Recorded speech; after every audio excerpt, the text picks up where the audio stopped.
Welcome to Shape of the City. I'm Clover Frederick and I'll be your host. Colorectal cancer is the second deadliest cancer in the United States for men and women combined, with about 1 in 20 people developing it at some point in their life. So what do we need to know in order to detect it early or even prevent it altogether? Let's find out. With me today are David Humm with the Lincoln-Lancaster County Health Department and Tamara Robinson with American Cancer Society. Thank you both for joining me today. Right. Let's start with you, Tamara. Now, first of all, what exactly is colorectal cancer? So colorectal cancer is cancer of the colon and rectum.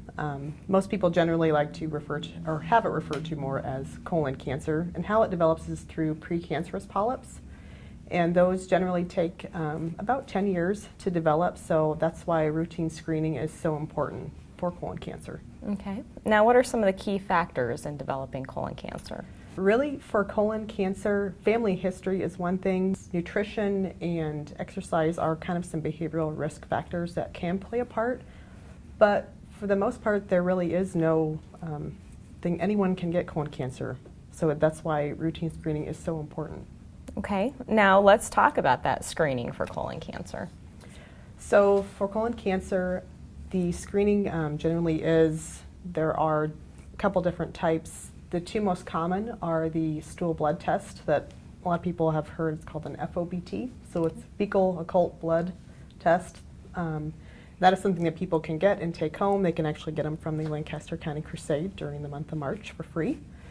And then also the other one that's most common is the colonoscopy, and that is one that is done once every 10 years, and that is done through their doctor. They need to go to a hospital or through a gastroenterologist and have it done as an outpatient procedure.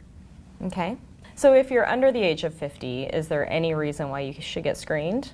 Yes, in talking to your doctor, if you have any kind of family history of colon cancer, that may be one thing. And the other things to kind of watch for, if people are having any kind of blood in their stool, if they're having rectal bleeding, any kind of change in their bowel habits, if there's unexplained weight loss, fatigue, anemia, those kind of things they need to be talking to their physician about. What are some of the myths and challenges that are keeping people from getting screened? Well, a lot of those would be, probably one thing is around payment, that it's not covered.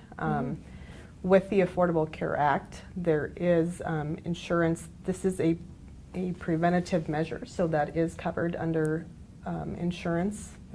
The only thing would be that they need to be mindful of is there is a loophole right now with Medicare that if the doctor would go in and they do find some polyps and remove them, that it could be considered diagnostic, and then there may be a charge, but that is something that actually federally is being worked on to get changed.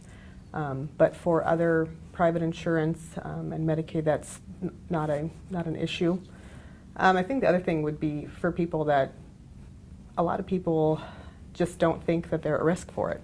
And the thing is, it is common, and there are no symptoms. If they're thinking, well, I don't have any of those symptoms, sometimes there aren't any. That's why when you hit the age 50, why it's so important to get the routine screening done. I think the other one I hear the most about is just how horrible having the screening done is. And actually, if you talk to people, it's really, if you get colonoscopy done, it's once every 10 years, and it's not as bad as what people think. And then you can be worry-free for 10 years after that. Okay. Now, if diagnosed with colon cancer, what are some of the treatment options available? The treatment options are going to depend kind of your stage of cancer, just like any other cancer that's out there. So some options could be doing a resection of the piece of the colon that's has the polyps in it, or it could be radiation. They could get chemotherapy, but all that's going to depend on kind of the treatment plan that they come up with their oncologist.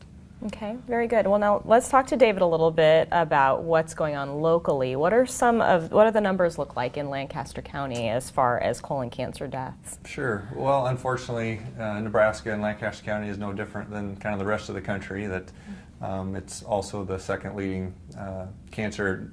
Colon cancer is the second leading cause of cancer deaths in Lancaster County and in Nebraska, and you know, it's estimated about every year 850 people in Nebraska will be diagnosed with colon cancer every year, and about 340 people will die every year from colon cancer in Nebraska.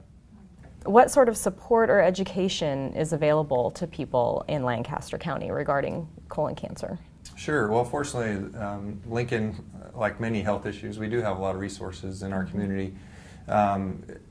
We do have a Crusade Against Cancer coalition for our county anyway, and we have a lot of our partners at the hospitals, and I won't name everybody, I'll probably forget somebody, but we meet about 7-8 months a year and kind of plan around March and April. March is Colon Cancer Awareness Month, so we do plan a lot of awareness and education around those months. But it happens all year round. But it is kind of always nice. I know people probably get tired of Awareness Month this, Awareness Month that, but it is kind of nice to really draw attention to something in a small amount of time anyway. And so our group, again, we plan things around this time, and not only just awareness, but we do provide screening kits. I know Tamara mentioned the FOBT kits. We do provide the screening kits for free in participating pharmacies for the month of March and April, where anybody that's 50 or over can go to a pharmacy and pick a kit up for free. And then we'll help with follow-up. Of course, they have to put their information in, and then we'll get back to them, and the lab will let them know what their test results are, and we'll do follow-up there. So that's a big part of what we do as far as giving people the opportunity to get screened in the month of March. But again, besides that, a lot of our partners, gastroenterologists in the hospitals and Lancaster County Medical Society, helps throughout the year, encouraging physicians and things to remind people that are 50 and over to get screened. Okay. Now, where can people go to just get some general information about colon cancer? Sure. Well, the American Cancer Society is a great resource to get general information, not only colon cancer, but all cancers. And again, we do have a local website that's on the health department website, but if you go to lincoln.ne.gov,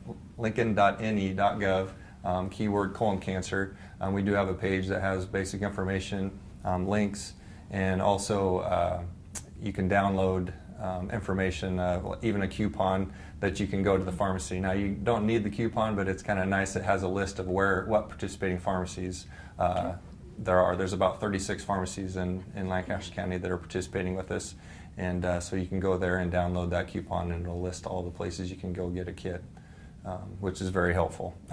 Now, any final messages for our viewers? Well, I'd just like to say, the purpose is to get screened, no matter what the screening is. If you're 50 and over, there's a lot of opportunities here locally, and we want to encourage you to get screened.